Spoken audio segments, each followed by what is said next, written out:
Assalamu alaikum everybody, welcome back to another video. In this video I'll be talking about some vocabularies with the word log. Log দিয়ে কিছু চমৎকার vocabularies আজকে আপনাদের সামনে আমি explore করব। আর আমরা সবাই জানি এই লগ দিয়ে কিন্তু প্রতিযোগিতামূলক পরীক্ষায় প্রচুর পরিমাণে vocabularies ওয়ার্ড তারপরে হচ্ছে কারেক্ট স্পেলিং এগুলো কিন্তু এসে থাকে, যেমন এপিলগ, মনোলগ, ডায়ালগ।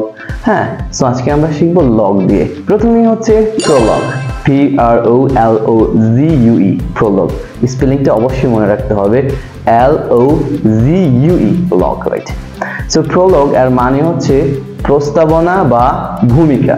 তাহলে প্রো মানে আমরা যদি একটু পূর্বে ধরে নেই, পি দিয়ে শুরু, তার মানে কি ভূমিকা, মনে রাখার সুবিধাতে আর কি। পূর্বে, প্রো মানে মনে করেন যে পূর্বে, তাই না? তাহলে প্রলগ এর মানে হচ্ছে ভূমিকা বা কি হচ্ছে আমার প্রস্তাবনা। তারপরে হচ্ছে এটা ঠিক বিপরীতটা আমরা শিখবো, সেটা হচ্ছে কি এপিলগ। দেখেন এন্ড মানে ইন্ড শব্দের অর্থ কিন্তু সমাপ্তি, তাই না? মানে শেষ, তার মানে ই দিয়ে শুরু হয়েছে, তার মানে এটাও শেষ হবে, তার মানে উপসংহার। এপিলগ এর মানে হচ্ছে উপসংহার, তার মানে ই দিয়ে শুরু হয়েছে, মনে রাখবো ই দিয়ে শুরু হলে এটার অর্থ হবে উপসংহার।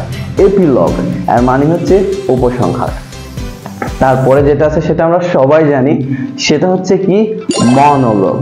মনোলগ একটা লিটারারি টার্ম, এটা রাইট। সো এই মনোলগ শব্দের অর্থ হচ্ছে কি স্বগতোক্তি, স্বগতোক্তি। এবার আমরা ফাইনালি যেটা শিখবো সেটা হচ্ছে অ্যাপোলগ। অ্যাপোলগ, অ্যাপোলগ শব্দের অর্থ হচ্ছে নীতি কাহিনী। অ্যাপোলগ শব্দের অর্থ হচ্ছে নীতি কাহিনী। তাহলে একদম প্রথমে কি প্রলগ মানে হচ্ছে ভূমিকা, তারপরে হচ্ছে এপিলগ মানে হচ্ছে উপসংহার, বিপরীত, তারপরে মনোলগ এর মানে হচ্ছে স্বগতোক্তি, যেটা লিটারারি একটা টার্ম, তাই না?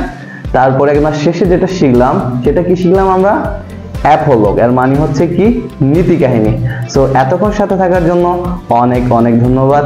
এই ধরনের নতুন নতুন লেসন পেতে অবশ্যই সাবস্ক্রাইব অথবা শেয়ার করে আমাদের সাথে থাকবেন।